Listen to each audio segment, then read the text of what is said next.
C'est l'Algérie, c'est nous les pieds noirs et hardis, qui attendons reconnaissance pour ce qu'on a fait pour la France. C'est nous les Français, l'Algérie.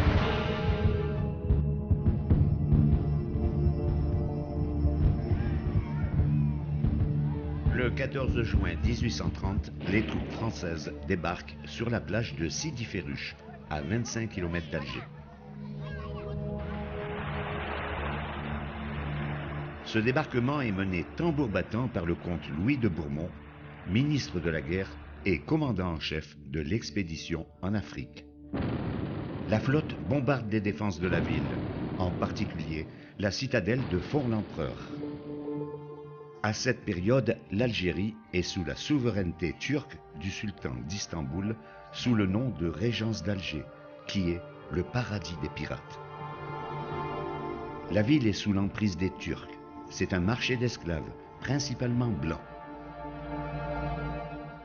Dans l'ancien temps, dans Alger, vivaient en harmonie beaucoup de peuples.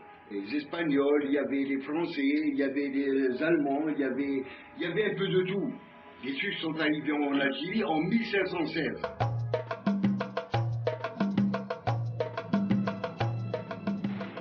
Du XVIe au XIXe siècle, les pirates sèment la terreur en Méditerranée et empêchent tout commerce international. Éradiquer la piraterie de la côte des Barbaresques était un enjeu constant pour les Européens pendant ces 3 siècles. Des bombardements du port d'Alger, entre autres américains et anglais, s'étaient produits à différentes époques, sans grand résultat.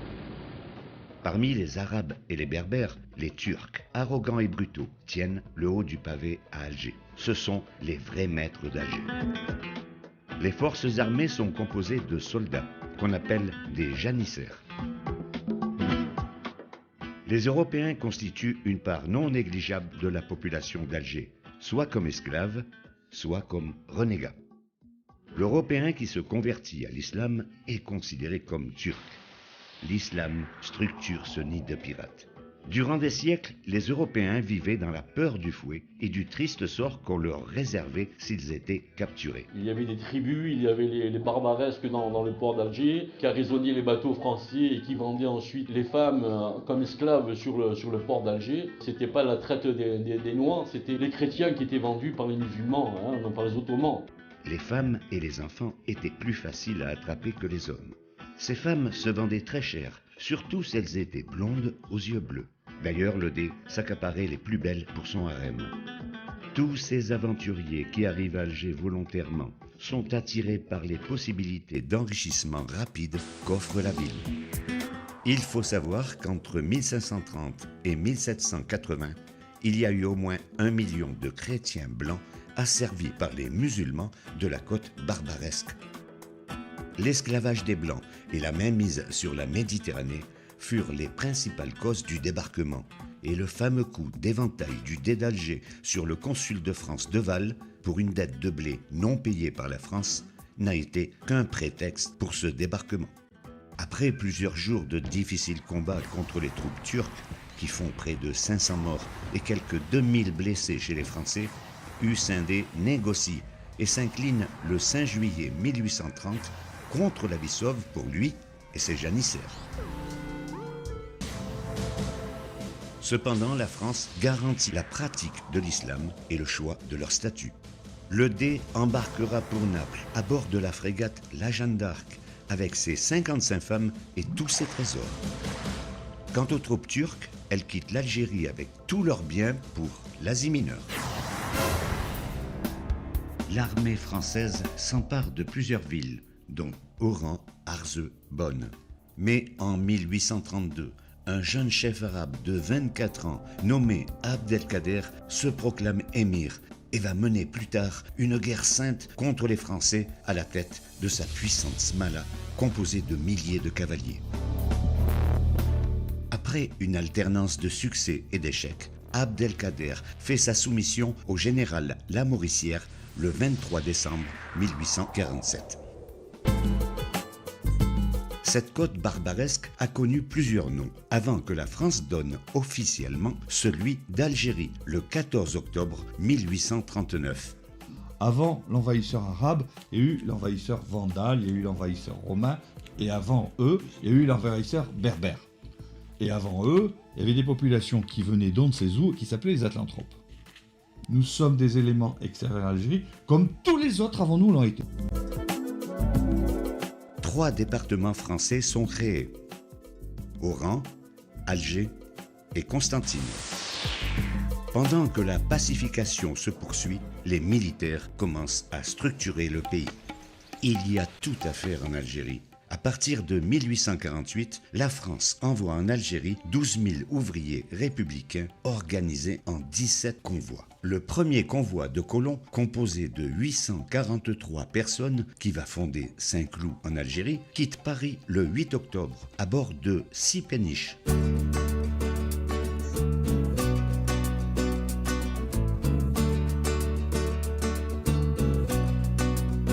Quand on n'a que l'amour. À leur arrivée sur le sol d'Afrique, ces colons se trouvent confrontés aux dures réalités. Il n'y a pas de route.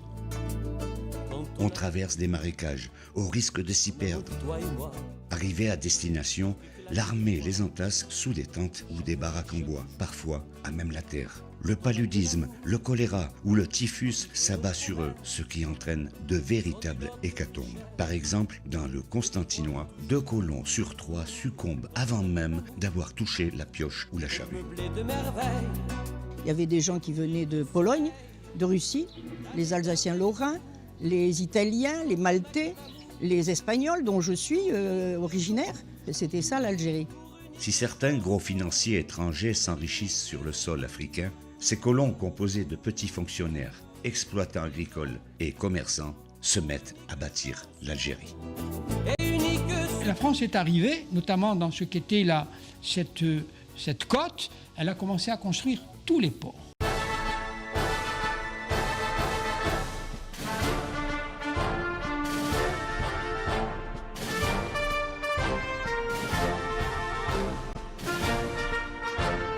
Beaucoup de petits villages du bas de l'Espagne se sont complètement vidés pour arriver en Oranie. Or, c'était des pêcheurs, c'était des pauvres gens, ils n'arrivaient pas les poches pleines.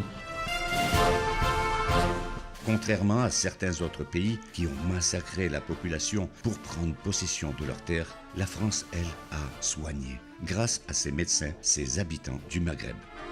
Entre autres, ces colons ont asséché les marécages, en particulier ceux de la Mitidja, au prix de nombreux morts, pour en faire la plaine la plus fertile d'Algérie qui produira fruits et légumes. Elle a su aussi respecter la langue arabe et la religion, ce que n'ont pas fait les Arabes, forçant les Kabyles chrétiens à s'islamiser. En 1848, la France proclame l'Algérie partie intégrante du territoire français. Mais beaucoup de régions restent encore en rébellion, dont la Kabylie et le Sahara. Et ce n'est qu'au début du XXe siècle que la totalité du territoire algérien actuel est conquis. Mais l'histoire ne s'arrête pas là.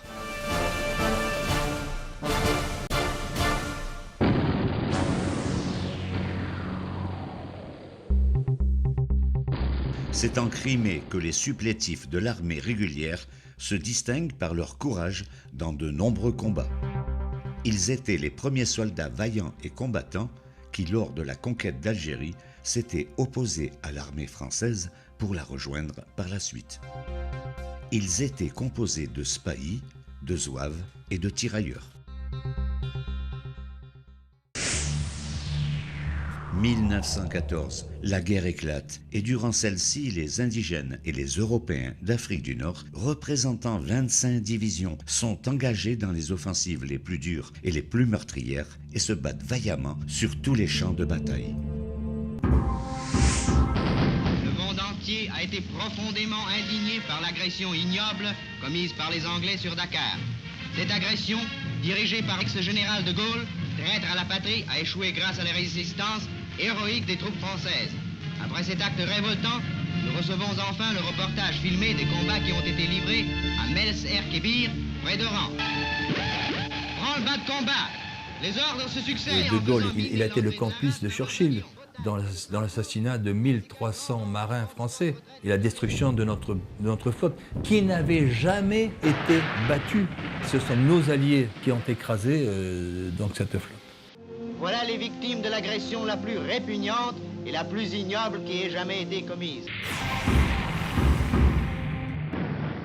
Dès 1942, seule l'armée d'Afrique se bat aux côtés des Alliés contre les Allemands en Tunisie, puis se distingue durant la campagne d'Italie, particulièrement lors des combats meurtriers autour de Monte Cassino, qui contribuent au repli des troupes allemandes au prix de lourdes pertes.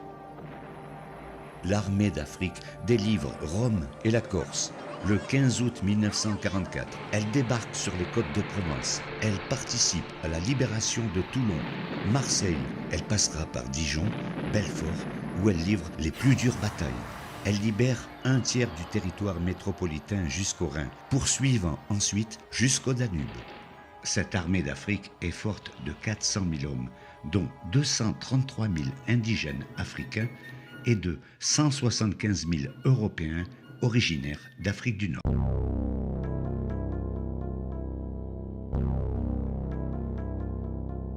Le 8 mai 1945, le jour même de la victoire contre le nazisme, Sétif, fief de Ferhat Abbas, va connaître de violentes émeutes. Plusieurs manifestations sont programmées et la population européenne s'apprête à y participer dans la joie et l'euphorie. Mais ce jour de l'armistice a aussi été retenu par les frères musulmans prêchant la révolte contre les chrétiens sous l'égide d'Al-Husseini, grand mufti de Jérusalem, de Ferhat Abbas, le modéré, et Messaliadj, le leader nationaliste plus radical, emprisonné à Brazzaville au Congo. Les musulmans demandent l'autorisation d'organiser un défilé, ne voulant pas se mêler à celui prévu officiellement.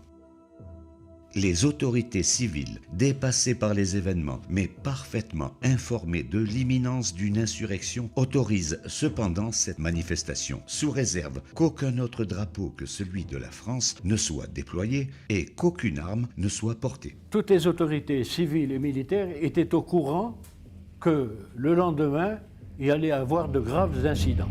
Les meneurs de l'insurrection ont bien préparé leur action. Ils savent que l'Algérie est vidée de ses hommes valides, qui sont mobilisés, que les effectifs de la police, de la gendarmerie et de l'armée sont réduits, que la population européenne, tout à la joie de fêter la victoire, devient une proie facile, car sans défense. Donc il restait à Sétif les vieux, les vieilles, les femmes, les enfants et quelques réformés. De tous les quartiers arabes et des douars environnants afflue une impressionnante foule d'indigènes. En tête, environ 250 scouts en tenue entament des chants nationalistes et pour la première fois, on voit apparaître un drapeau vert et blanc, emblème de l'indépendance, ainsi que des pancartes hostiles à la France. Le commissaire Olivieri reçoit l'ordre de stopper le cortège et de saisir ce drapeau et ses bannières séditieuses. Il est pris à partie par la foule. Pour se dégager, il sort son pistolet et tire un coup de feu en l'air. Tout va très vite. L'insurrection éclate. Le maire, M. Deluca, qui tentait de rétablir le calme, est abattu. Des tirs sont échangés entre policiers et manifestants. La masse des indigènes s'engouffre dans toutes les rues en criant « Mort aux chrétiens ». Les pauvres Européens, qui ne trouvaient pas un abri, étaient massacrés, égorgés, lardés de coups de poignard dans le ventre, assommés de coups de bâton sur la tête. C'était un massacre épouvantable. J'ai vu de mes yeux quelqu'un se faire assassiner dans une auto. Et nous, comme on avait 15 ans, des filles, on s'est mis à hurler, on a eu peur, on a crié au lieu de se taire et de se cacher dans le jardin. Et ils nous ont entendus. Alors ils sont partis derrière nous et ils nous ont rattrapés à la course, ils nous ont tapé dessus. Ils nous ont tapé dessus à coups de bâton, à coups de ferraille. Mon épouse a reçu des coups sur la tête, c'était grave, et son frère a été grièvement blessé également. Moi j'avais une tête qui avait doublé de volume, j'avais des cousines qui étaient pleines de sang. Elles auront la vie sauve grâce à l'intervention rapide de quelques personnes qui mettent en fuite ces hordes barbares qui laissent derrière elles un spectacle abominable. C'est des images qui me sont restées depuis mes 17 ans, de voir ces cadavres abandonnés, gisant dans leur sang, massacrés, méconnaissables. Les militaires appelés en renfort ont un ordre bien précis. L'ordre était donné aux militaires de ne faire usage de leurs armes que s'ils étaient attaqués. C'est très clair. Donc sans tirer un seul coup de feu, vous m'entendez? L'armée n'a pas tiré un seul coup de feu à Sétif. Ils font fuir les manifestants. L'insurrection se propage dans l'est du Constantinois, principalement à Guelma et Kérata. Des dizaines de milliers d'indigènes fanatisés à l'appel du djihad, guerre sainte, encerclent les villages. Les fermes isolées sont pillées et brûlées. Près de 800 musulmans fidèles à la France sont sauvagement assassinés. Ils mettent la région à feu et à sang. Face à ces actes de barbarie et voulant éviter que ces émeutes ne s'étendent sur toute l'Algérie, Charles Tillon, ministre de la guerre dans le gouvernement provisoire de Charles de Gaulle et principal dirigeant du Parti communiste français, ordonne aux troupes de rétablir l'ordre. Le général Duval avec les Sénégalais ont rétabli l'ordre, et c'est vrai qu'après, effectivement, il y a eu aussi des morts côté musulman, c'est indéniable. Une chasse sans pitié est livrée contre la population indigène, qui se réfugie dans les montagnes, loin des Mechtas, qui sont bombardés. Des milliers de musulmans sont arrêtés. Officiellement, les autorités françaises estiment que le drame aurait fait 123 victimes européennes et 1500 victimes musulmanes. Il semblerait, d'après les témoins, qu'un chiffre entre 1500 et 3000 morts chez les indigènes, ce qui est déjà considérable, correspondrait à la réalité. C'est possible, c'est même probable, mais il n'y en a jamais eu 45 000. J'en veux pour preuve que s'il y avait effectivement eu 45 000 morts, les survivants auraient pu indiquer les charniers. Et c'était facile, à l'aide d'un bulldozer, de découvrir tous ces morts. Donc s'ils ne l'ont pas fait, c'est parce que ces 45 000 morts n'existent pas.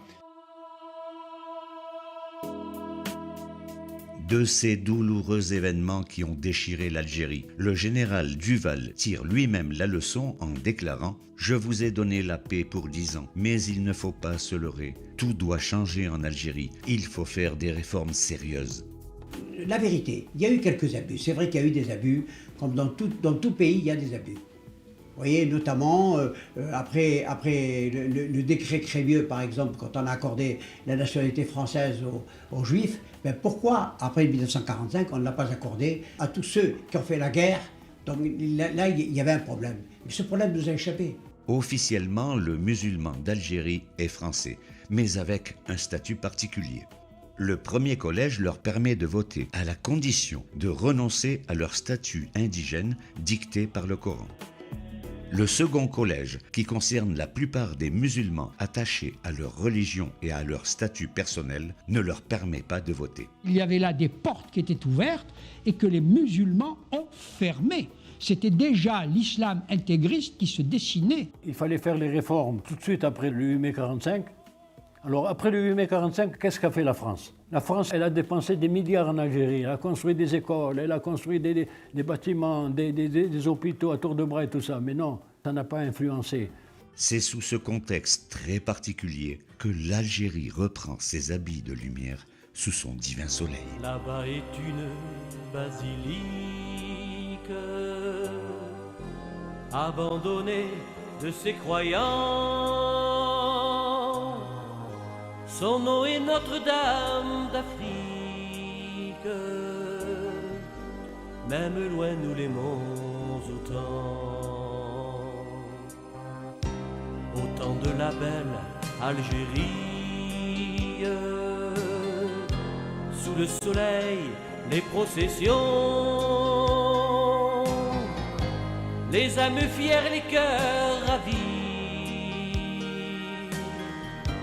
d'aller vers Dieu, nous la chantions. Notre-Dame d'Afrique, protège tes enfants des actions maléfiques, mon pays, nos parents.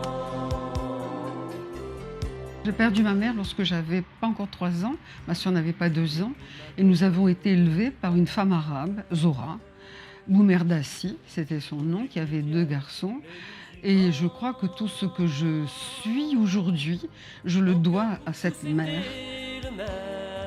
Moi, je reverrai toujours le violet de Montgevaldis, cette baie d'Argeux que j'aimais, ces plages qui s'appelaient les Sablettes, la Salamandre, moi j'habitais Moussaganem, ce pays que j'aimais, c'est tout.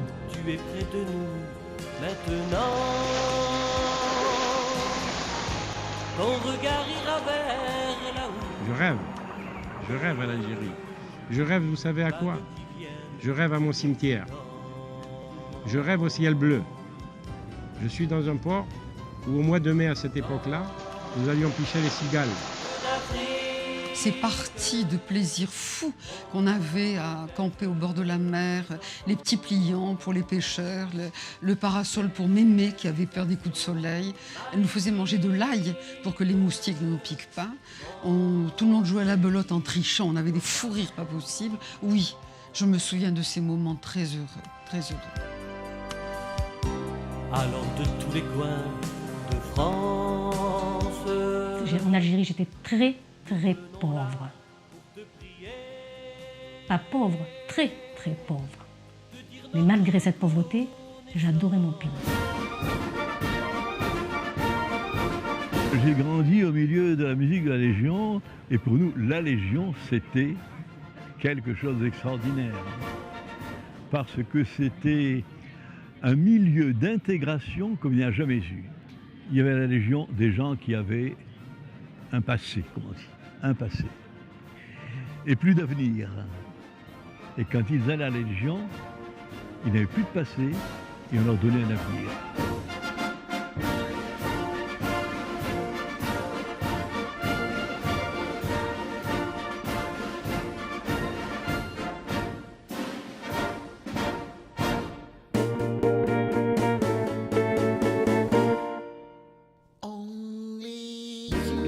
De balles dans les villages, petites villes comme Soukaras d'ailleurs, et c'était nos premiers débuts vis-à-vis des jeunes filles, des contacts. D'ailleurs on voulait danser, pas tellement danser, on n'aimait pas tellement la danse. Par contre, on aimait bien avoir une poitrine contre poitrine. Voilà, c'était tout simple, idiot, mais bien quand même. Il y avait la grand-mère, les oncles, le père, la maman, enfin, mais ça ne m'empêchait pas de sortir. Bien sûr, on ne pouvait rien faire. Hein. On inventait des scènes d'amour qui n'existaient pas. Ma mère et mon père me disaient toujours, attention, dans la ville, de ne pas me déshonorer. Et toujours, je me demandais aux copains, qu'est-ce qu'ils veulent dire mes parents? Pourquoi les déshonorer? Ben, si on couchait avec une fille, qu'on faisait un gosse, c'était les déshonorer, pas seulement la fille, mais notre famille. Alors on était dressés, mais vraiment bien. Hein. Tipaza, hein. Puis je vais vous dire que tous les gens qui ont vu Tipaza adorent Tipaza, de toute façon. C'est magnifique.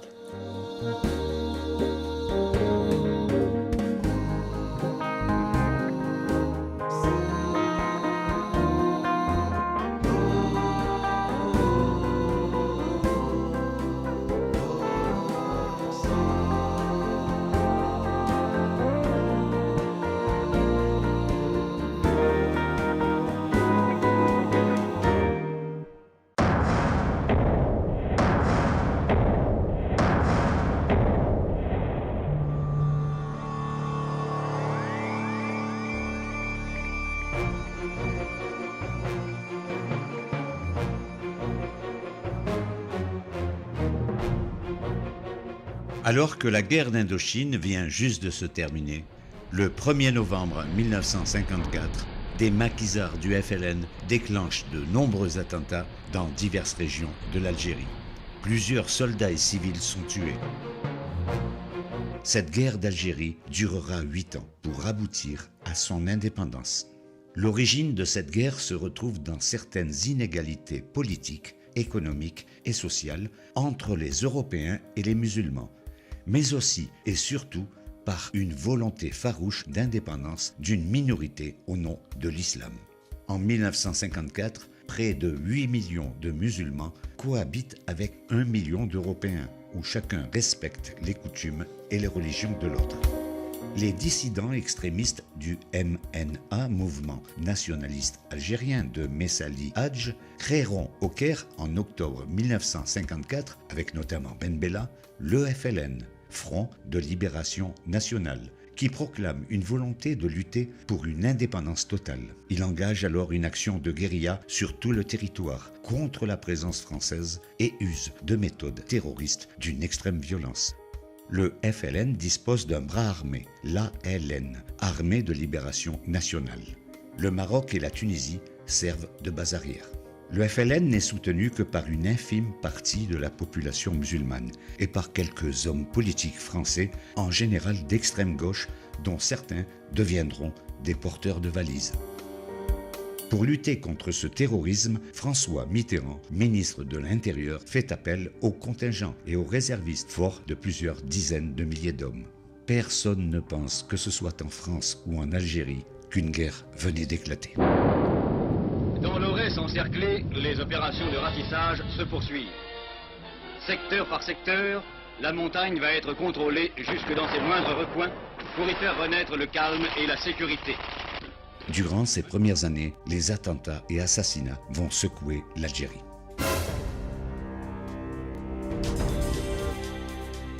Le FLN brûle les écoles, les fermes, sans détacher le bétail.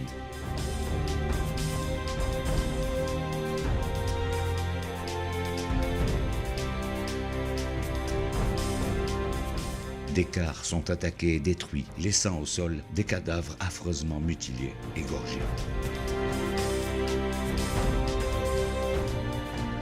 Nous menions une guerre, on ne peut pas dire toujours vraiment d'une propreté exemplaire, mais nos adversaires, eux, menaient une guerre vraiment d'une manière abominable. Les testicules dans la bouche de nos camarades, les éventrements, les femmes violées, mutilées, vraiment c'était horrible. Les yeux crevés, enfin, c'est indescriptible et je dois dire que c'était pas le même combat. Il faut plonger jusqu'au fond de l'horreur. Jeter un regard sur ces restes effroyables qu'on n'ose pas découvrir tout à fait. Sur ces chairs arrachées à coups de serpe ou à coups de rasoir. Sur ces cadavres dépecés comme de la viande de boucherie.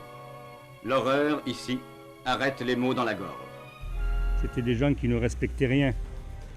Ils ont égorgé des femmes, des enfants. Ils ont éventré des femmes enceintes. Ça, moi, je l'ai vu à l'âge de 7 ans. Mon épouse a eu ses 2 frères, Paul et Henri Couturier, 14 ans et 18 ans, enlevés, gardés pendant 2 mois dans les djebels par le Felaga. On les a trouvés attachés après un arbre avec du fil de fer, le ventre ouvert, les tripes pendant aux pieds, égorgés et émasculés. 14 ans et 18 ans, ils n'avaient jamais rien fait. Devant une telle barbarie, François Mitterrand n'hésite pas à clamer que l'Algérie, c'est la France, et il promet de tout mettre en œuvre pour arrêter les hors-la-loi.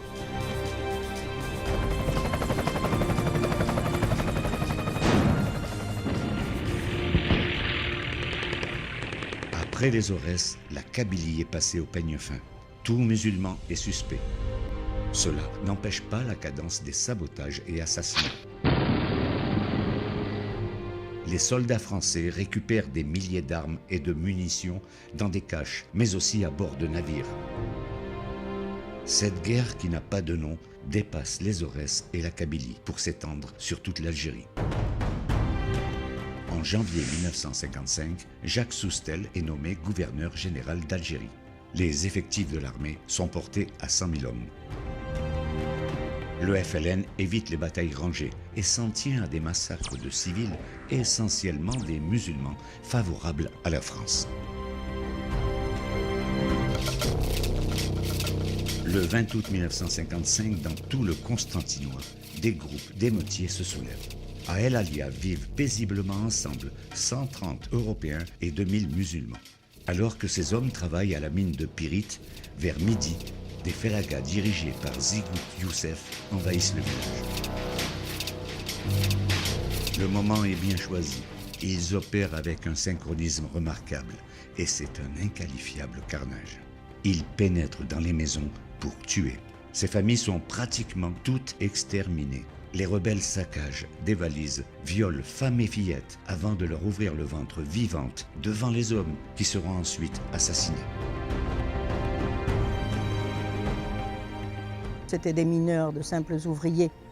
Ils ont été massacrés pas comme des animaux, pire que des animaux. Ces massacres effroyables résultent des nouvelles consignes du FLN qui a échoué dans sa tentative de mobiliser massivement les Français musulmans d'Algérie contre la France. Il vise aussi les nationalistes modérés type Ferhat Abbas, dont le neveu sera égorgé à Constantine pour l'exemple. Ferhat Abbas a compris qu'il n'est plus possible d'envisager un processus normal d'indépendance et rejoint le Caire.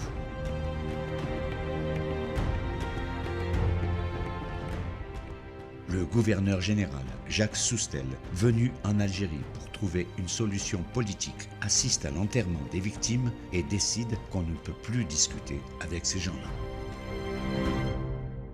En février 1956, Jacques Soustelle est remplacé par Robert Lacoste, qui affirme qu'à la cruauté, la France répliquera par la force.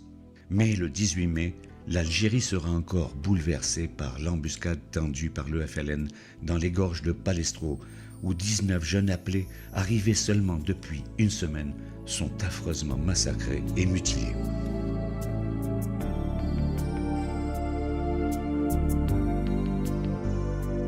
Des soldats ont été tués, le sous-lieutenant qui les commandait a été tué, et ça a été une véritable honte que l'armement qui a été utilisé avait été volé quelques jours auparavant par des Français à des soldats français. Alger connaît à son tour en octobre 1956 les attentats à la bombe, les principales victimes des enfants.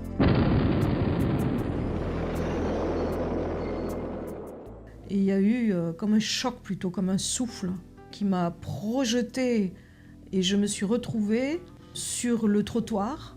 À côté de moi, il y avait une petite fille et je me suis penchée, elle était beaucoup plus jeune que moi encore. Et elle avait ses jambes, ses jambes n'existaient plus. Le mode d'action le plus cruel, le plus inhumain et aussi le plus lâche utilisé par les rebelles pour frapper l'opinion est le terrorisme urbain. Moi j'en veux au FLN, pas au peuple algérien. C'est très simple, je suis très clair. Moi j'en veux aux gens qui ont tué, assassiné, qui ont mis des bombes. Ça c'est des saloperies, pour moi ce sont des gens, c'est pas des hommes pour moi, ou des femmes, parce qu'il y a des femmes. Dans la nuit du 28 au 29 août 1957, à Melouza, un petit village de familles musulmanes, le FLN perpètre un massacre qui demeure dans l'histoire, tant il est révélateur de ce qu'est la guerre d'Algérie. Il y avait des villages entiers, des zones entières qui étaient aux mains du MNA et endoctrinés. Ces gens ont effectivement commencé par éliminer toute opposition à leur doctrine des FLNistes, et au prix du sacrifice de tous ces innocents qui ne partageaient pas leur cause. C'est le terrorisme. À Melouza, 315 musulmans sont assassinés à la hache, à la pioche et au couteau. À Alger, les attentats sèment toujours la terreur. J'aurais dû mourir, moi, en Algérie, lors de la bombe du casino de la Corniche. Je devais y aller avec un ami. Il s'appelait Yves Garino. Et au dernier moment, il était malade, on n'y est pas allé. Nous devions nous trouver à côté de l'orchestre. Et la bombe était sous l'estrade. Tout a pété, l'orchestre a été décimé complètement. Il n'y a eu que des morts. En représailles, des civils français procèdent à des ratonnades dans Alger. On arrivera dans cette guerre à un point de non-retour. Le général Raoul Salan est nommé commandant en chef des armées. La police défaillante est remplacée par les militaires. Il est là-bas en Algérie, un régiment dont les soldats la 10e division de parachutistes du général Massu est chargée du maintien de l'ordre à Alger. De multiples contrôles destinés à filtrer les suspects sont opérés dans les différents quartiers et dans la banlieue. Les trolleybus d'Alger sont soigneusement passés au crible. Plus de 5000 hommes, appuyés par de solides réserves, veillent ainsi à la sécurité des Algérois. C'est le début de la bataille d'Alger. De nombreux dirigeants du FLN sont faits prisonniers. Devant la recrudescence d'attentats à la bombe contre des civils et des militaires, on procède à des interrogatoires musclés, notamment la GIGN, pour arracher des renseignements et éviter d'autres victimes. Après l'annonce du FLN de l'exécution de 3 prisonniers militaires français en Tunisie, l'indignation des Algérois est à son comble. À Alger, les Français d'Algérie marchent vers le gouvernement général.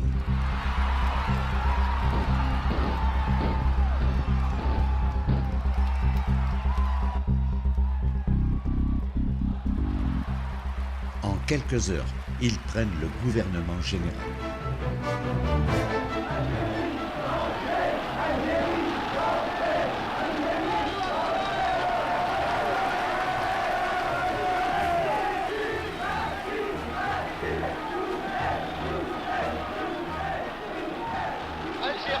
Algériens, je veux rendre hommage à ses chefs et d'abord au général Salan. Les gaullistes s'emparent de ce mouvement populaire pour ramener De Gaulle aux affaires politiques. Sous la pression d'un coup d'État militaire préparé par les gaullistes, le président Coty se voit contraint de faire appel à De Gaulle pour constituer un nouveau gouvernement. De Gaulle obtient les pleins pouvoirs pour 6 mois et se déclare prêt à assumer les pouvoirs de la République. À Alger, un comité de salut public est créé sous la présidence du général Massu et l'on commence à crier le nom de De Gaulle. J'avais mon copain à côté qui s'appelait Sigüenza, d'origine espagnole. Il habitait à Pavellois, dans la rue Thème. Il se retourne vers moi et dit « Nous sommes lésés avec un B majuscule. » Tout était préparé d'avance. À Paris, sur les Champs-Élysées, on manifeste pour l'Algérie française.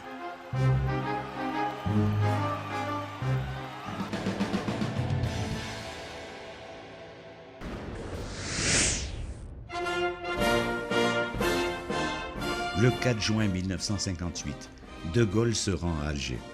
Il plonge dans l'euphorie de toute cette foule venue l'acclamer, où les musulmans sont aussi nombreux que les Européens. Je revois la ville en fête et en délire, suffocant sous le soleil et sous la joie. Quand soudain je me retourne, elle se recule et la foule vient me jeter entre ses bras. Je me suis disputé avec mon père. Mon père m'a dit ceci quand il m'a vu partir avec des musulmans, le drapeau français, Algérie française. Mon père m'a dit « Tu le regretteras ». Et j'ai dit à mon père, enfin, écoute, c'est pas possible. Là, on a le sauveur, la personne qu'il nous fallait.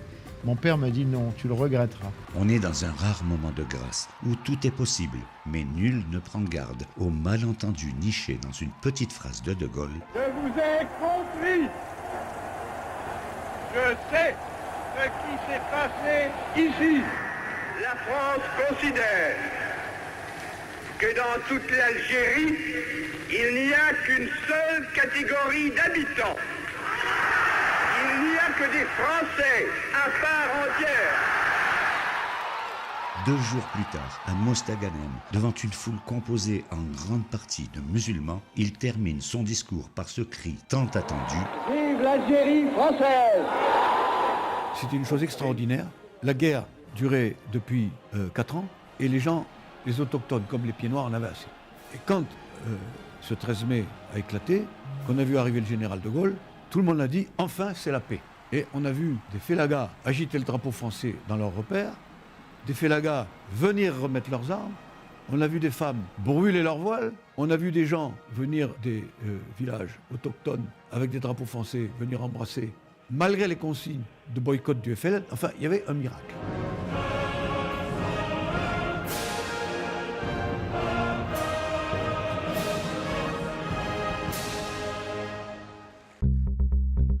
Grâce à cet incroyable élan fraternel du Forum d'Alger, après 12 années de traversée du désert, De Gaulle reprend le pouvoir.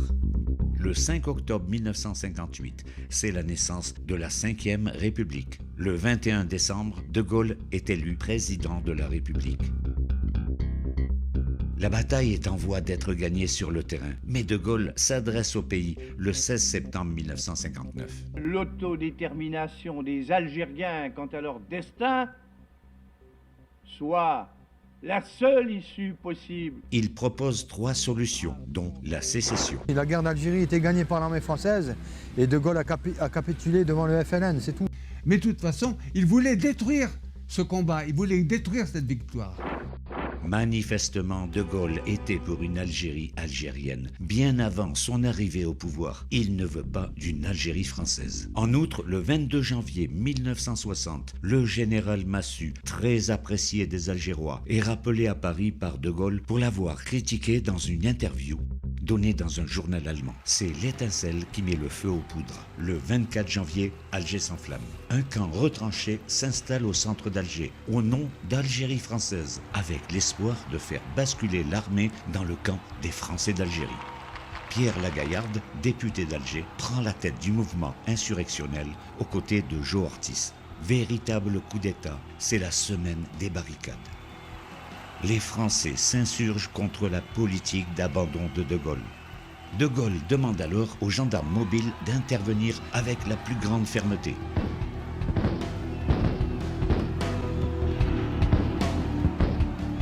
Au final, de part et d'autre, il y aura 22 morts et 150 blessés. Le 1er février 1960, le soulèvement s'effondre. Pierre Lagaillarde se rend. Jo Ortiz s'enfuit en Espagne. Au procès des barricades, le témoignage du capitaine de la Bourdonnais, confirmé par le colonel Godard, dévoilera le tir des gardes mobiles dans le dos de leurs camarades et provoquera l'acquittement de tous les accusés présents au procès. Le 10 juin 1960 au soir, les chefs rebelles du FLN, Si Salah, Si Mohamed et Lakhdar se rendent à l'Élysée pour proposer la paix des braves chère à De Gaulle. Si Salah, avec les autres chefs en Algérie, avait décidé carrément de se séparer, de faire la scission et de négocier une paix en Algérie qui consistait à garder, bien sûr, tous ses habitants, y compris les harkis, en place, et de faire la paix. Si Salah a été reçu par le général De Gaulle en personne à l'Élysée, en juin 60, on ne sait pas trop ce qui s'est dit avec le général De Gaulle, mais toujours est-il que 2 jours après cette entrevue, le général De Gaulle a fait une offre publique de paix au GPRA. C'est-à-dire qu'il a trahi. À la fin de l'entretien, impassible, De Gaulle refuse de leur serrer la main.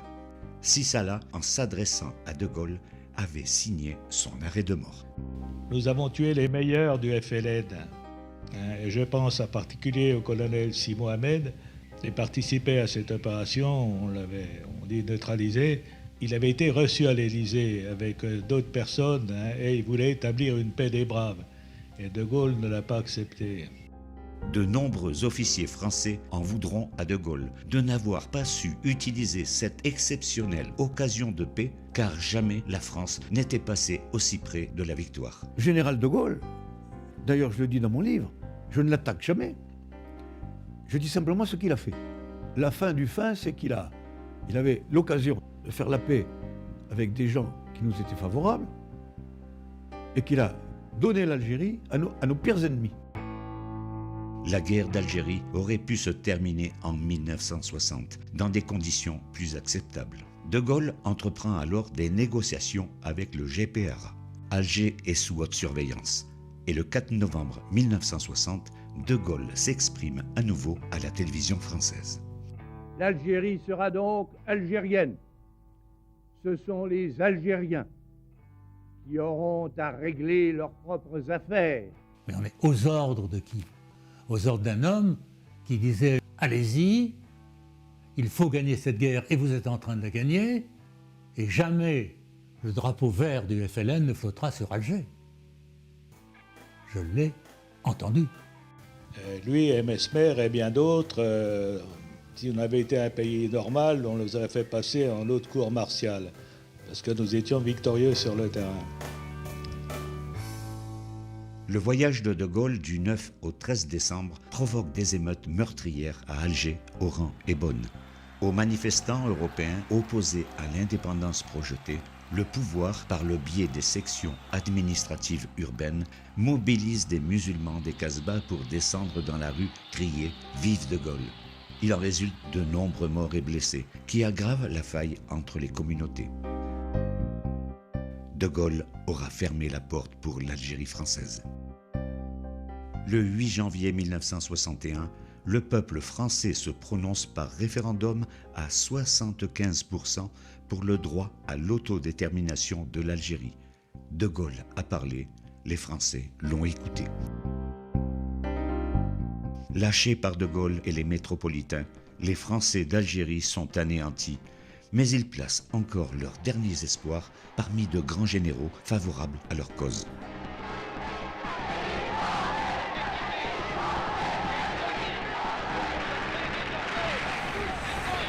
C'est dans le même état d'esprit que 4 généraux, Chasles, Jouhaud, Salan et Zeller, soutenus par d'autres officiers, décident d'organiser un putsch qui sera une tentative de coup d'État en réaction contre la politique du président de la République et son gouvernement, qu'ils considèrent comme une politique d'abandon de l'Algérie française.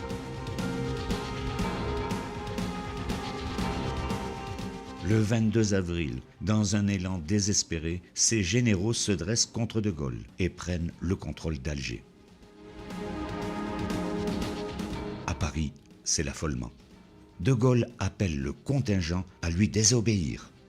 J'interdis à tout Français, et d'abord à tout soldat, d'exécuter aucun de leurs ordres. Françaises, Français, aidez-moi! Le putsch est un échec.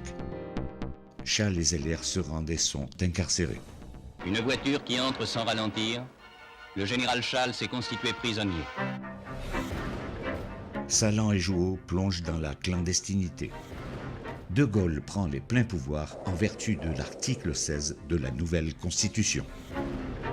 3 lettres se dressent sur les murs d'Alger. OAS, Organisation de l'armée secrète, créée officiellement le 10 février 1961 en Espagne par Salan, Suzini et La Gaillarde. Se sentant abandonnée par la France, une grande partie de la population adhère à l'OAS, dirigée par le général Salan. Au tract distribué par le FLN, la valise ou le cercueil, l'OAS répondra « ni valise, ni cercueil, une patrie, un drapeau ». L'OAS, c'était une cellule bien organisée, comme j'ai connu, à Foucault-Marine. Ils ne faisaient pas n'importe quoi, ils se renseignaient avant de faire quoi que ce soit, et puis ils agissaient.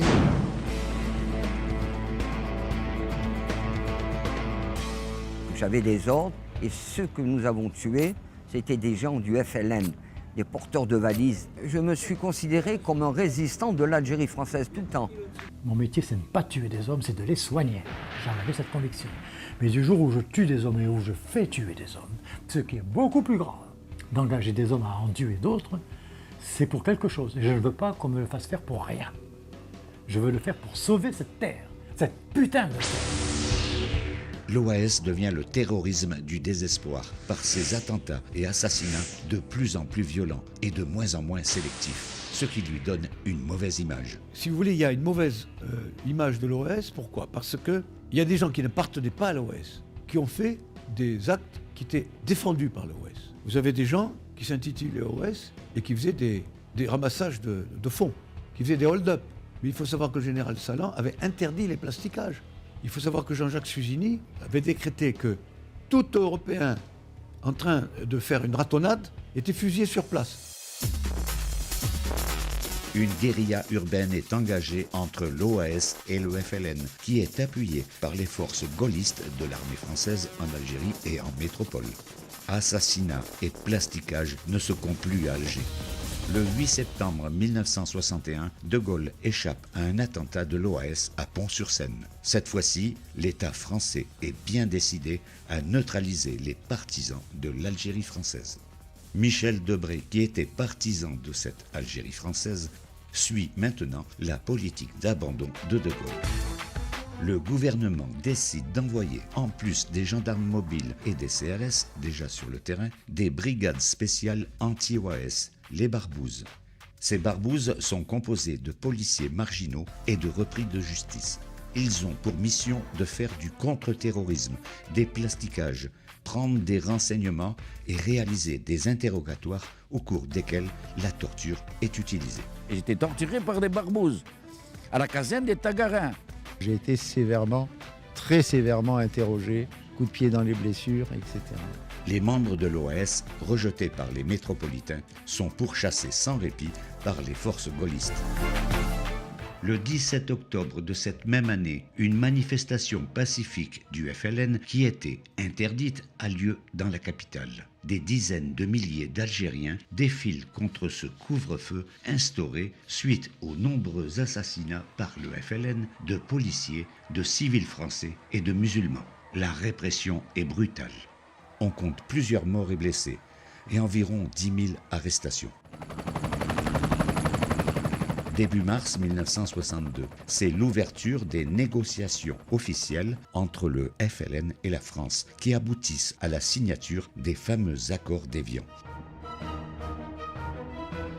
Il ne s'agit pas d'un traité entre deux États, mais d'un engagement unilatéral qui ne sera en fin de compte respecté que par la France. Les accords d'Évian, c'est le honteux, funeste accord d'Évian.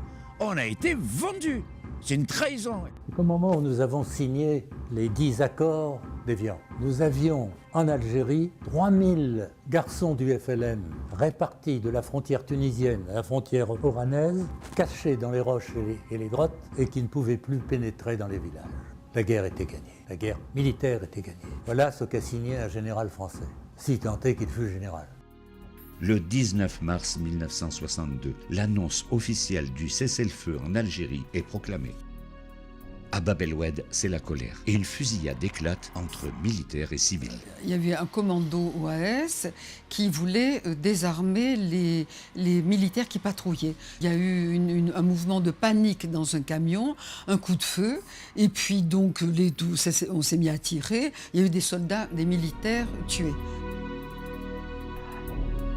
Pendant 4 jours, mitraillé de toutes parts, le peuple de Bab el-Oued est isolé du reste du monde, sans ravitaillement et sans soins. Les soldats s'acharnent sur la population de Bab el-Oued.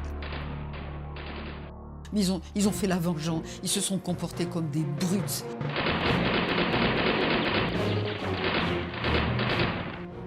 Les avions n'hésitent pas à tirer sur les immeubles, où se terrent femmes et enfants affolés. Bab el-Oued va vivre un véritable cauchemar.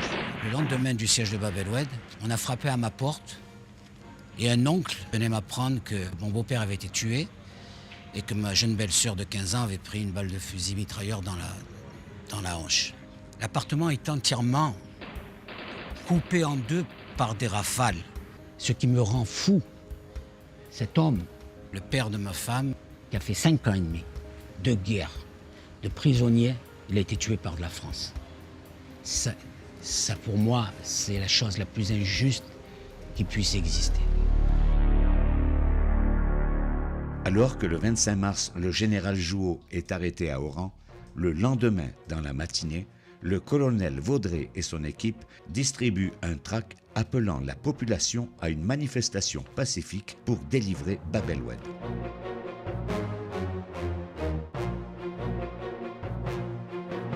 À Alger, toutes les rues sont bouclées. La foule est canalisée au plateau des Glières vers la rue d'Isly et Bab el-Oued. Une grande partie de la foule passe devant les tirailleurs. Et on est passé. Donc on a crié notre joie, l'armée avec nous, on était contents. Et on a commencé à avancer. Le lieutenant Houchen, sur ordre, referme le barrage. Quelques centaines de personnes sont prises dans la nasse. La tension monte. Les tirailleurs sont extrêmement nerveux et menaçants.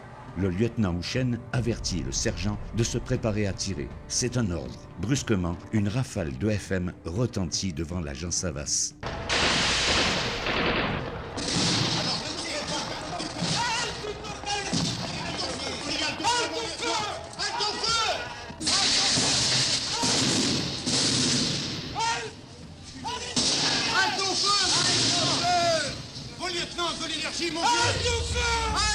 L'inimaginable se produit sur une population pacifique. C'est une hécatombe, un massacre. Tout le monde criait halte au feu. Les soldats étaient ivres de poudre, ils tiraient sans arrêt, sans discernement. Et les soldats donc poursuivaient les gens pour les abattre. J'étais face à 10 mètres du fusil mitrailleur. À un moment donné, j'ai crié, j'ai gesticulé en disant halte au feu, et il m'a visé, et il a percé la poche de ma veste, et j'ai vu un crâne exploser, mais carrément exploser, et j'ai vu la cervelle descendre lentement le long du mur en suivant le bonhomme qui s'effondrait. Les soldats hystériques tirent des rafales sur les gens qui fuient. Les gens à terre sont achevés à bout portant. J'ai même vu des blessés, le docteur Massona qui venait secourir un blessé qui a été tué d'une balle dans la tête alors qu'il était à genoux en train de soigner un blessé.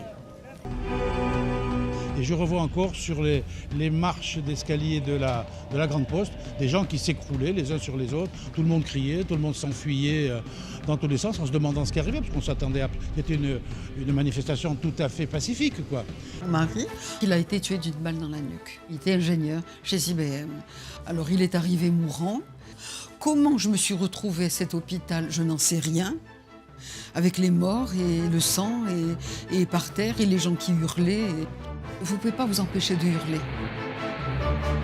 Tout est confus dans ce drame et on accuse l'OAS d'avoir provoqué cette fusillade par des tirs en direction des soldats. On est allé à la rampe Bugeaud où il y avait des soldats qui bouchaient l'avenue. Et je les ai questionnés. J'ai demandé si on leur avait tiré dessus, ils m'ont dit que oui. Alors j'ai dit, bon, ben, avez-vous des blessés? Ils n'en avaient pas. J'ai dit, alors montrez-moi les impacts de balles sur la route ou sur le mur derrière vous. On n'a trouvé aucun impact de balle sur la chaussée, aucun sur les murs. Ce qui veut dire qu'on ne leur a pas tiré dessus. Une population qui manifestait pour soutenir la population de Bab el-Oued, qui manifestait pacifiquement, a été mitraillée dans le dos par des troupes qui avaient l'ordre de tirer pour disperser la manifestation. Un ordre qui venait d'où? Du gouvernement français, était dirigé, qui avait un président, premier ministre. Vous trouvez ces noms dans n'importe quel journal de l'époque.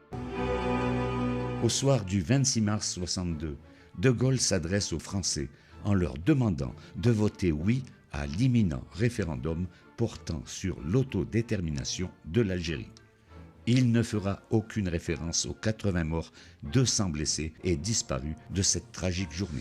Il n'y aura aucune commission d'enquête et un jugement de non-lieu sera prononcé en 1966. Le 8 avril 1962, un référendum sur l'autodétermination en métropole sera approuvé par les Français à 90,7% des suffrages exprimés, les Français d'Algérie étant écartés de ce scrutin. On jouait notre sort en Algérie, on n'a pas eu le droit de vote. Quand il s'est agi de choisir le sort de l'Algérie, la France ne s'en est pas offusquée. Tout ce qu'a fait De Gaulle a été anticonstitutionnel. Le référendum sur l'indépendance de l'Algérie a lieu le 1er juillet. Il sera approuvé à 99,72%. Cela a comme conséquence l'abandon par la France et le massacre par le FLN de dizaines de milliers de harkis ayant combattu pour l'Algérie française. Les Morazni, les harkis, les tirailleurs, les appelés, ils connaissaient tout. Ils connaissaient les populations, ils connaissaient le terrain.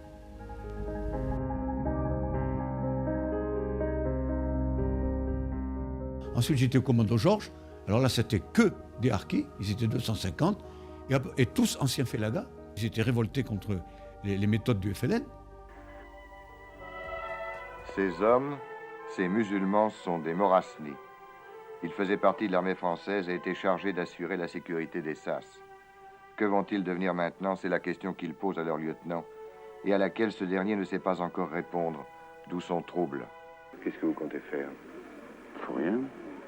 Je suivrai l'armée jusqu'à ce qu'ils me disent de la quitter. Pourtant, la France leur avait promis de ne jamais les abandonner. Et sur le drapeau français, j'ai juré à ces 3000 musulmans, la France ne vous abandonnera pas et vous protégera.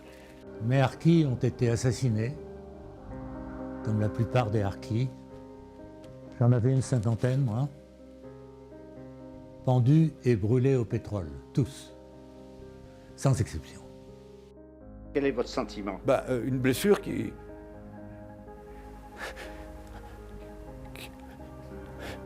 n'a jamais été refermée. Vous en souffrez encore?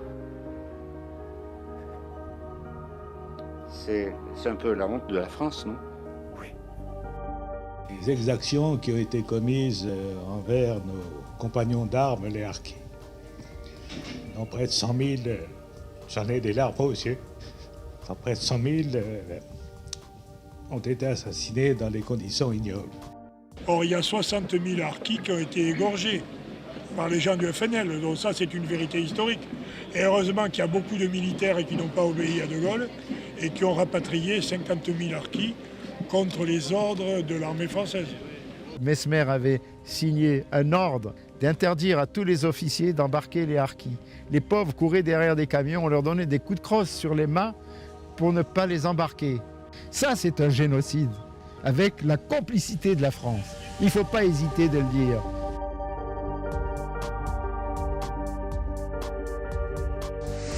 Le 20 avril, le général Salan est arrêté.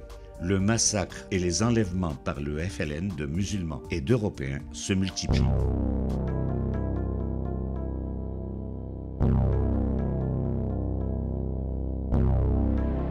Les villes sont aux mains des terroristes FLN. L'incendie des docks du port d'Oran est le dernier sursaut de l'OAS avant que ses commandos quittent l'Algérie fin juin 1962 et prennent la mer en direction de l'Espagne. Leur combat pour l'Algérie française aura duré 14 mois, celui du FLN 8 ans.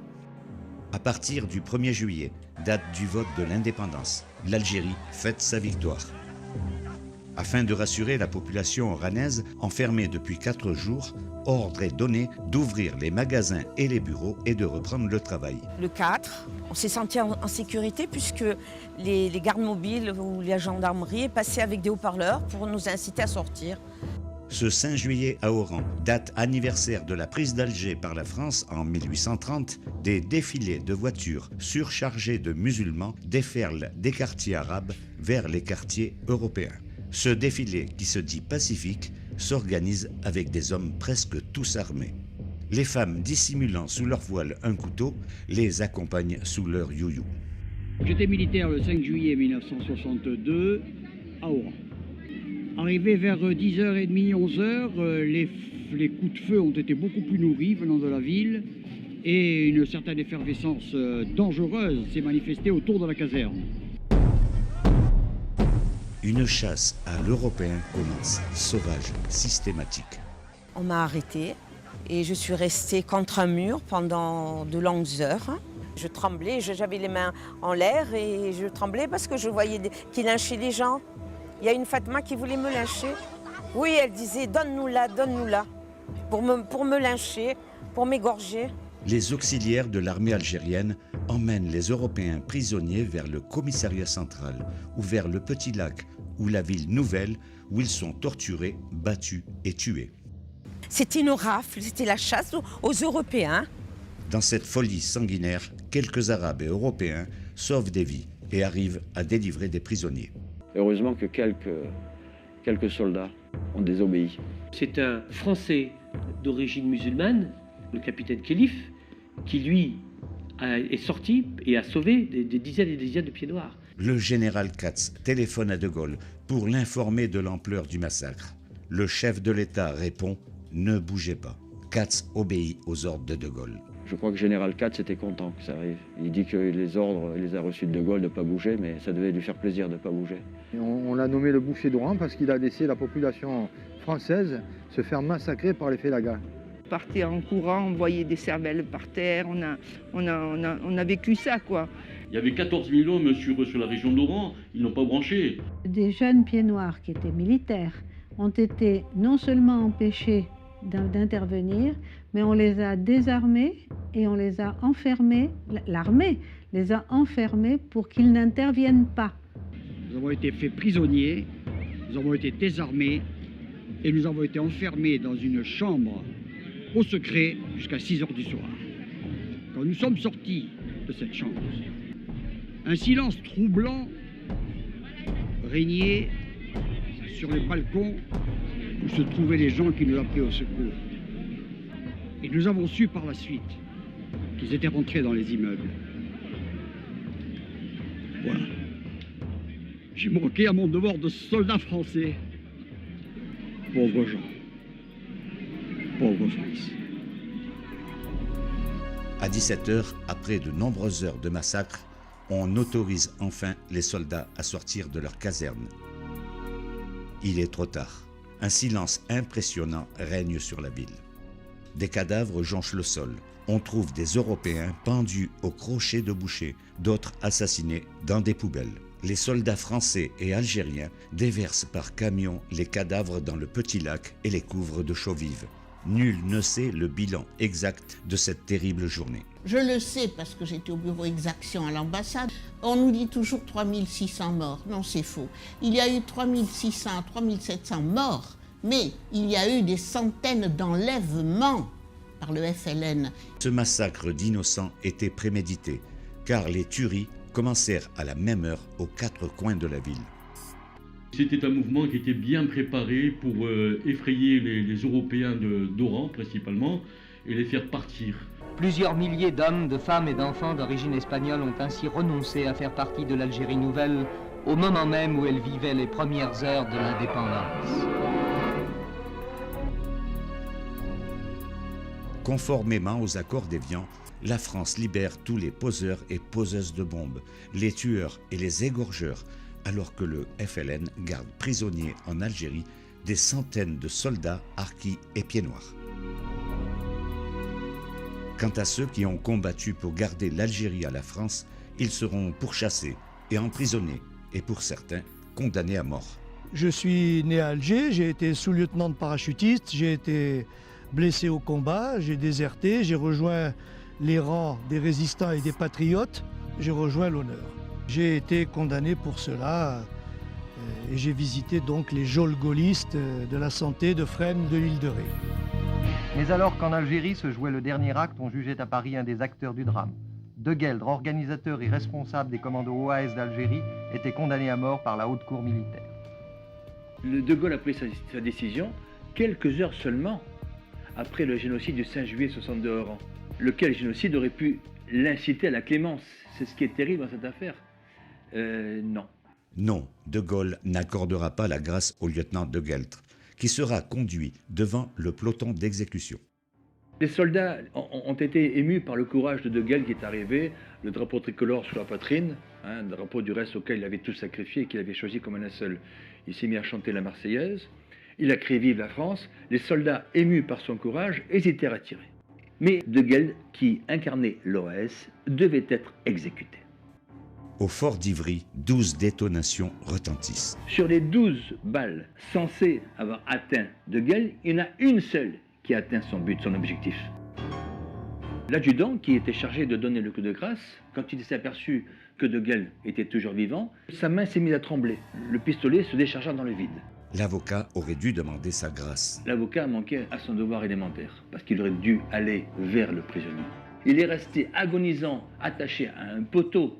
C'est pour ça qu'en fait c'est un assassinat, ce n'est pas une exécution traditionnelle. Au lieu de tirer une balle dans la tête, comme il est prévu par les règlements, l'adjudant, encore une fois peut-être trop ému, certainement, a tiré dans l'omoplate.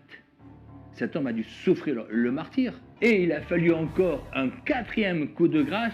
À cet instant précis, la balle a été tirée dans la tête. De Gaulle a commandité cet assassinat. 8 mois plus tard, le 11 mars 1963, le colonel Jean-Bastien Thierry, polytechnicien, tombe à son tour à 35 ans sous les salves du peloton. C'était le 4e casernement mort. Il y a eu Claude Piègue et le sergent Albert de Vecard, sergent au 1er régiment étranger de parachutistes, comme De Gueldre, puis Bastien Thierry. Bastien Thierry avait commandité l'attentat du Petit Clamart contre De Gaulle.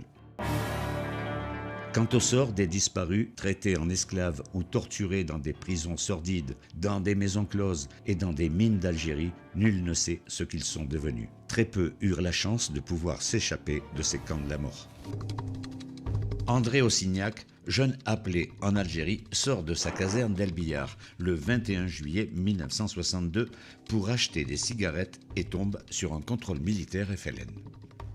Ils m'ont demandé mes papiers, alors j'ai donné ma carte militaire, ils l'ont déchiré, ils m'ont mis les mains derrière le dos et ils m'ont embarqué dans un camion. Ce camion chargé d'Européens les conduira dans une briqueterie. Puis après plusieurs jours de marche, ils se retrouvent dans une mine de Miliana. Ils sont maltraités, privés de nourriture et d'eau. Des coups de manche de pioche, sans boire et sans manger. Avec les morceaux de tissu qu'on avait, on les mettait dans les fentes de la mine et ça coulait de l'eau. Et on suçait ça. Et j'en ai vu, quand il pouvait, il se pissait dans la main, il le buvait. Le plus dur, c'est la soif. Vous avez la langue qui se colle au palais, vous vous étouffez. Beaucoup n'arrivent pas à supporter ce traitement et préfèrent en finir. Il plantait la pique dans le truc et il se jetait dessus. Et il s'empalait, carrément. C'est-à-dire, il devenait fou, quoi. Ils survivent dans les pires conditions. Je ne sais pas s'il y a pire.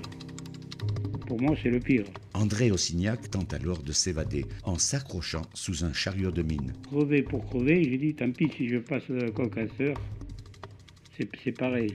Il y avait un embranchement, un aiguillage. Je suis tombé, ils m'ont rattrapé. J'ai reçu une bonne tabassée. Après une deuxième tentative d'évasion, il est à nouveau pris. C'est là qu'ils m'ont attaché et ils m'ont arraché les ongles des orteils. En plus de lui arracher les ongles, il lui brise la cheville. Malgré ses blessures, il tente une troisième fois de s'évader. La troisième fois, je me suis fait enterrer dans le chariot. On est parti à 3, chacun un chariot. Et quand ça s'est vidé, on s'est raccroché. Et là, j'ai pu me sauver, mais j'y voyais plus, parce qu'on était dans le noir presque. Le soleil, ça m'a brûlé les yeux, et je suis parti comme ça. J'ai entendu des coups de feu, alors je ne sais pas s'ils ont attrapé les deux autres ou quoi, et puis j'ai marché, jusqu'à ce que j'en puisse plus, quoi. Il est récupéré et épuisé sur le bord d'une route par des pieds noirs qui l'embarquent clandestinement sur un chalutier où il rejoint la France en mars 1963. Personne ne m'a reconnu quand je suis arrivé.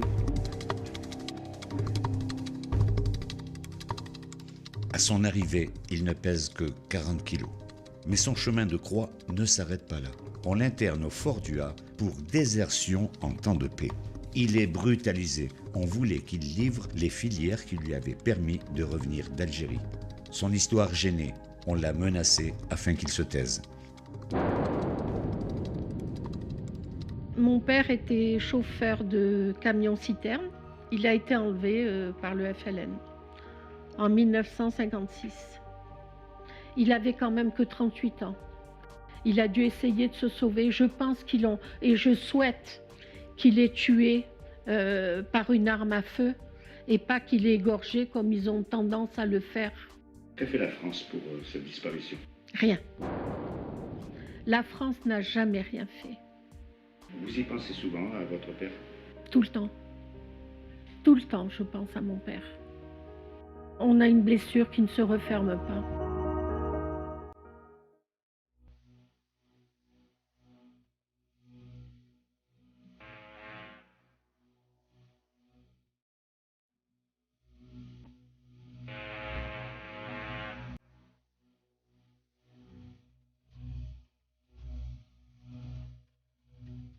« 1962 fut l'année d'un des plus grands exodes de l'histoire. » Il y avait un monde fou, c'était affreux, quoi.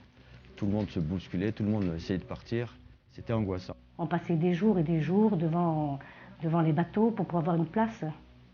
3 jours sur le port, sans se laver, sans rien. On dormait sur place pour avoir une place pour pouvoir partir en France. Et on la payait la place, pas gratis. Et un jour, la dernière fois, ils lançaient les places en l'air et il fallait les attraper. Il fallait les attraper et moi, j'ai attrapé le numéro 1. Et c'est comme ça qu'on est parti. C'est la valise ou le cercueil. Quand on dit la valise, on est parti avec une valise, comme la majeure partie des pieds noirs. Je suis partie comme une voleuse, avec une valise et un cercueil. Avec une valise et un cercueil et 2 orphelins. Et je suis partie comme ça.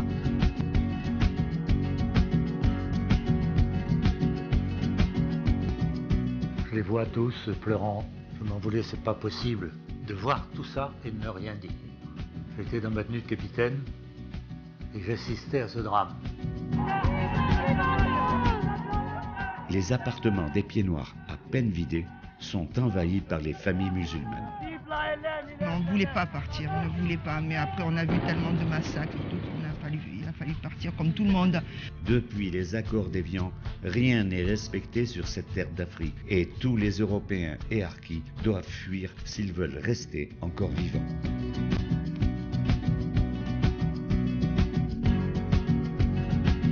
C'était la fin de leur foi en la France et c'était la démonstration de ce que peut être la petitesse humaine sur le plan politique.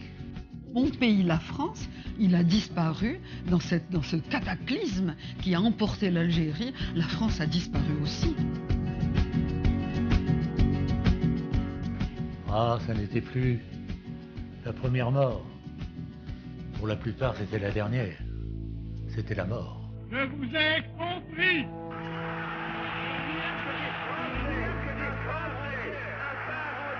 Vive l'Algérie française! Non seulement c'est un drame, mais c'est une tache sur l'histoire de France. C'est un gâchis épouvantable. 400 000 morts pour rien. Et nous, nos parents étaient désarmés et trahis. Ça passe pas, voilà. L'abandon des promesses, des engagements faits par nous, je le hais. Vous avez un mot à dire concernant De Gaulle? Non. Non. Je n'ai pas de mot à dire.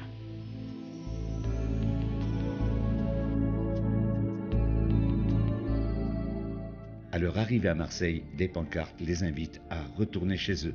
J'ai vu au-dessus de la gare maritime la grande banderole de la CGT, Pieds-Noirs, retournez chez vous. Signé la CGT, ça j'ai vu. Gaston Defferre, maire de Marseille, ne veut pas de Pieds-Noirs dans sa ville. Arrivé à Marseille et M. Gaston Defferre ne nous a pas voulu. Donc on a été dirigé sur Toulon. On ira jusqu'à plonger des conteneurs dans l'eau. Des conteneurs qui sont partis à l'eau par des dockers. J'ai vu des engins d'élevage rentrer dans les cadres qui étaient fabriqués par les Pieds-Noirs eux-mêmes, avec les 4 affaires qu'ils avaient pu récupérer qui ont été écrasées, qui ont été même fouillées. On prenait des choses qui n'avaient aucune valeur, mais il fallait prendre, il fallait casser, voilà. Tous les gens qui ont fait ça et qui m'entendent parler aujourd'hui, j'espère qu'ils s'en mordent un peu les doigts. Tout ce qui leur reste comme souvenirs sont engloutis dans ce raz-de-marée qui les submerge. Lorsque j'ai été reçue par l'inspecteur d'académie, celui-ci m'a dit « Je vois que vous venez d'Algérie. Ici, c'est fini de faire suer le burnous. Vous vous tiendrez tranquille. » D'où es-tu?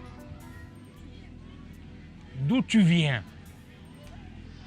Et je dis dans ma tête, cette personne-là ne me connaît pas, ne sait rien de moi et me tutoie d'emblée. La réponse fuse, je suis de Bab el-Oued. Le lendemain, plus aucun enseignant me dit bonjour et les 45 me tournent le dos. Voilà l'accueil en métropole. Malheureusement, à quelques exceptions près, les métropolitains ne comprennent pas le désespoir de ce peuple qui ne demande que l'asile et un minimum de chaleur humaine. On enferme les Harkis dans des camps. On n'a pas essayé de les aider. Au contraire, on les a exclus en les mettant dans des camps, en les parquant, comme des pestiférés. Les camps, la neige, le froid, les baraques en ferraille, le courrier censuré, le peu d'argent que nos parents touchaient était raqueté par des officiers peu scrupuleux. Mon père a fait un peu comme le père à mon collègue. Il est arrivé à un moment, un tournant de sa vie, où c'est qu'il a balancé ses médailles, où c'est qu'il a déchiré ses livrets militaires. Ils se sont battus pour défendre leur famille. Dans les camps d'abord où on les a mis, où j'ai été les voir souvent. Je les vois encore, mais ils sont marqués à mort.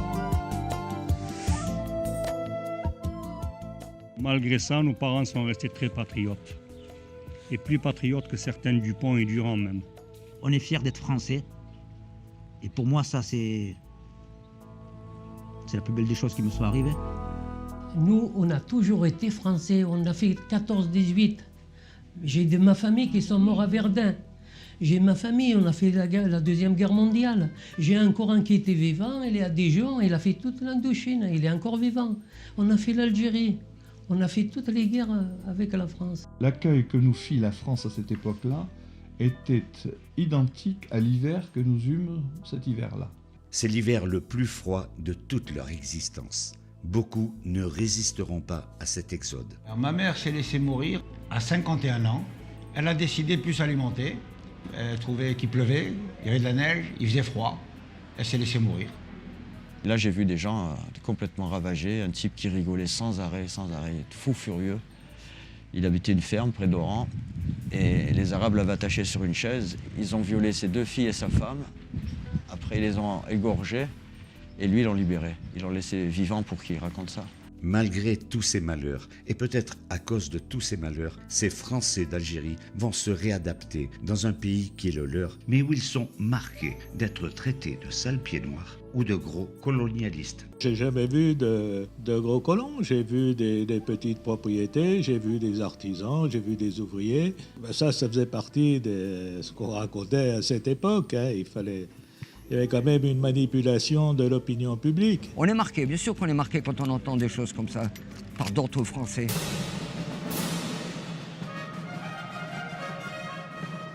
Se sentant trahis par une France qu'ils aimaient tant, beaucoup ont préféré s'expatrier. L'Espagne, comme beaucoup d'autres pays, vont aussi leur offrir l'hospitalité.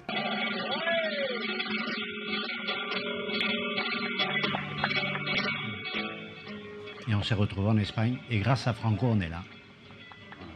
Il nous a très bien reçus, ce que la France n'a pas su faire. On a débarqué ici en 62, puis on nous a bien accueillis, et c'est là que je suis resté là. Plus de 50 000 pieds noirs se sont installés en Espagne, principalement des Oranais. Ils feront d'Alicante une ville moderne. Si Alicante c'est devenu Alicante, c'est grâce aux pieds noirs. Hein. Toutes les discothèques, tous les bars, les restaurants, c'était tenu par les pieds noirs. Hein. Je vis en Andalousie, où vous me filmez là. Je vous aide dans ma maison. La France, pour moi, est une mère indigne. Et elle nous critique et elle ne nous rend pas justice. Et tant qu'elle ne nous rendra pas justice, pour moi, je ne chanterai plus la Marseillaise. Plus d'un demi-siècle après la guerre d'Algérie, Harkis et Pieds Noirs demandent encore et toujours une reconnaissance officielle et solennelle de la responsabilité de l'État ainsi qu'une réparation morale et matérielle des préjudices subis. Nos parents ont pris la valise et aujourd'hui il nous reste le cercueil.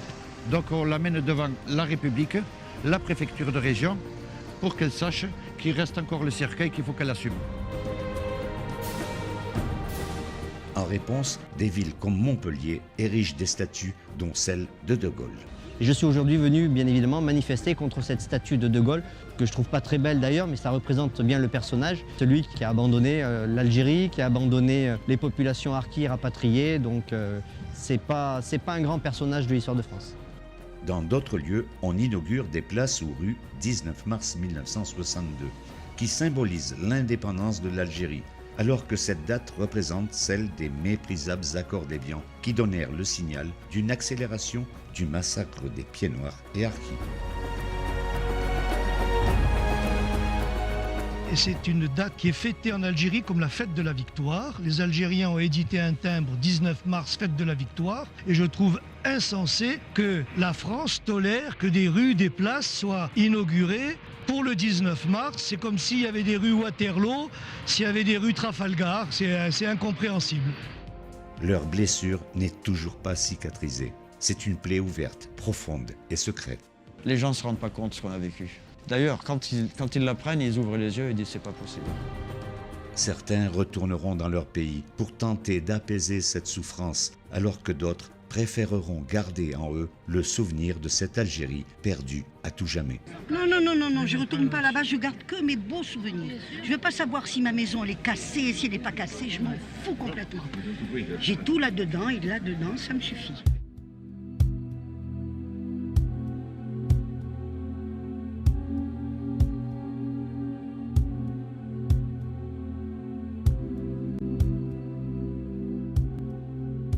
Mais qu'est devenu Alger sans ses pieds noirs? Les églises ont perdu leur croix. Les cimetières ne sont plus que désolation. No sé si su alma tan bella brillaba bajo las estrellas. No sé si el ángel del cielo con sus alas viraba sus sueños. Si l'histoire de l'Algérie française est encore méconnue en France, elle l'est aussi en Algérie. La guerre d'Algérie n'est pas fouée. On n'a jamais appris la vérité. Mon grand-père s'est combattu avec la France contre les nazis en la Première Guerre mondiale. Mais on ne parle jamais de ça. Il y a des Algériens qui sont battus pour la France. Mais pour eux, les Français, c'est des harkis. Les Algériens, c'est il a fait la guerre la Première Guerre, c'est un harki. Pourquoi c'est un harki? Il a combattu pour la liberté. Tout le monde entier se bat pour une liberté.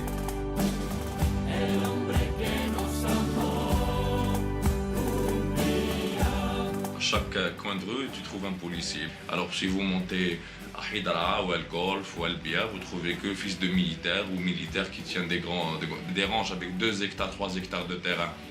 Et le peuple algérien vit dans des bidonvilles, crève la faim et crève la dalle, c'est ça, crève la dalle.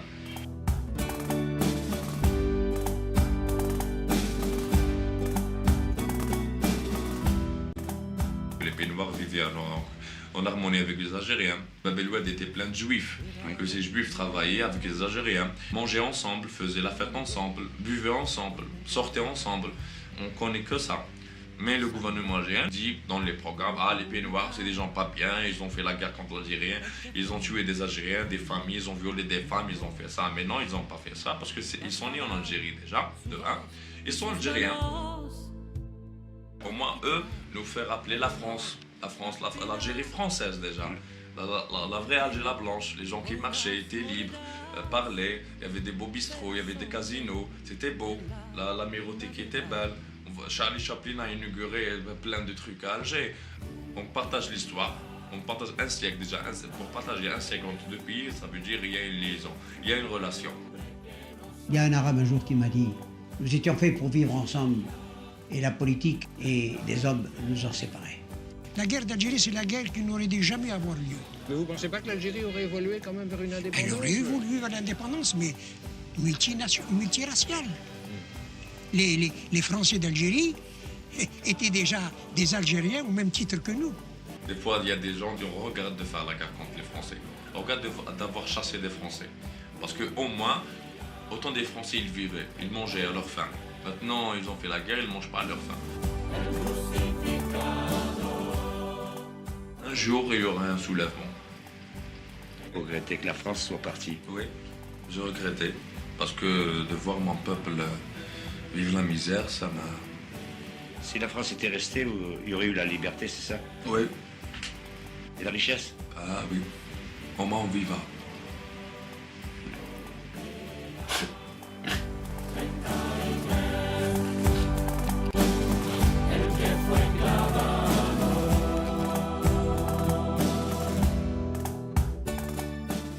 L'Algérie, c'est un autre pays.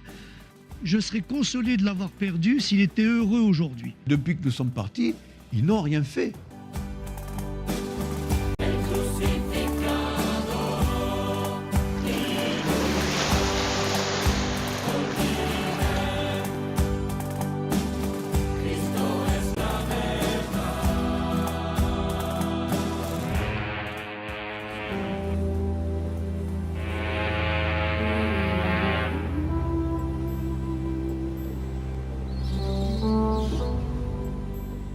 La nostalgie de leur Algérie va les inciter à retrouver leurs racines.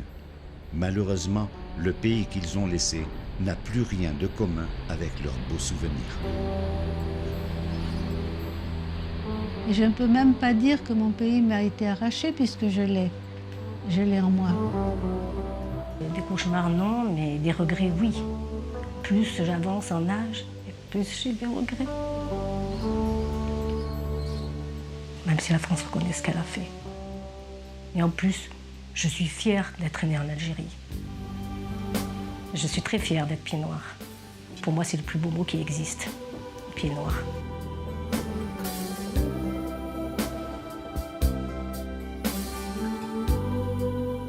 Pour moi, maintenant, l'Algérie, c'est plus mon pays, c'est l'Algérie de maintenant. Mais par contre, je pense à mon Algérie, à celle de ma jeunesse.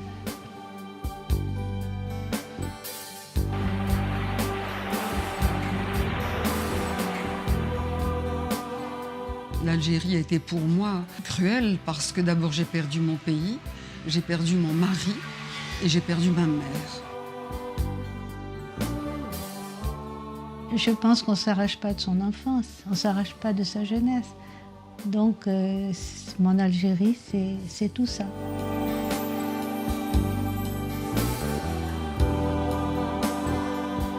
J'avais une très grande amitié avec les Arabes, très très grande. C'était des gens bien.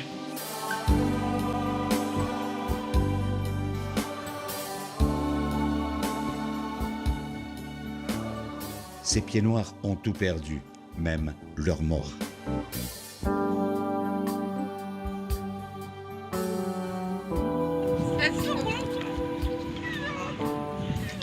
Ça c'est pas de l'entretien, ça. Ça, c'est un massacre qu'ils ont fait. C'est un massacre qu'ils ont fait.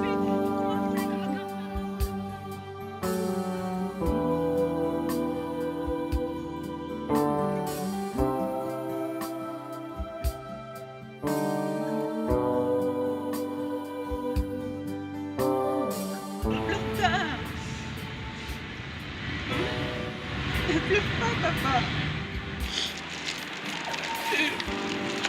J'ai beaucoup de peine de te voir dans l'état aussi.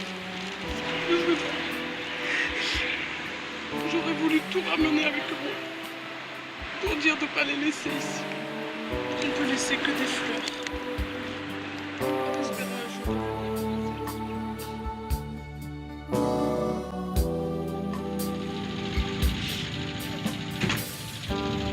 On ne peut quitter son pays sans aller revoir sans doute pour une dernière fois la maison de son enfance. Bonjour. C'est Anne.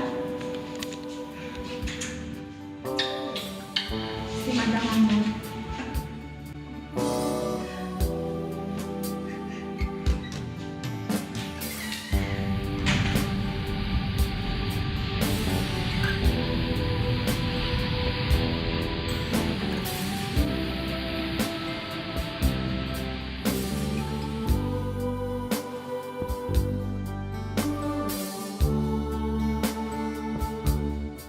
Ces pieds noirs, ces harkis, ces Français pas tout à fait comme les autres, qui n'avaient rien demandé, ont vu leur destin englouti dans le tourbillon d'une histoire toujours occultée. Les larmes aux yeux et le cœur déchiré, c'est un dernier adieu à une terre tant aimée. De l'Algérie, on n'en guérit jamais, disait Albert Camus. J'en veux aux dirigeants de l'époque qui n'ont pas su nous comprendre. Mais j'en veux pas la France. La France, c'est ma patrie et l'Algérie, c'est mon pays. La première génération, la génération de nos parents, on leur a demandé simplement de mourir et de se taire. Les enfants veulent savoir. J'en suis un et je veux savoir. J'espère que j'aurai avec mes petits-enfants un peu plus d'oreilles ouvertes. Maintenant, je continue à défendre les harkis. Je fais tout ce que je peux faire et à expliquer un peu aux Français qui ont été manipulés, à qui on a menti et que l'on a trahi, leur expliquer un peu ce qu'a été cette guerre. Il ne faut pas s'arrêter aux choses moches. On peut essayer quand même de contrebalancer les ignominies en se disant que finalement, ça, tant pis, ça a peu d'importance. La vie est belle. La vie est belle.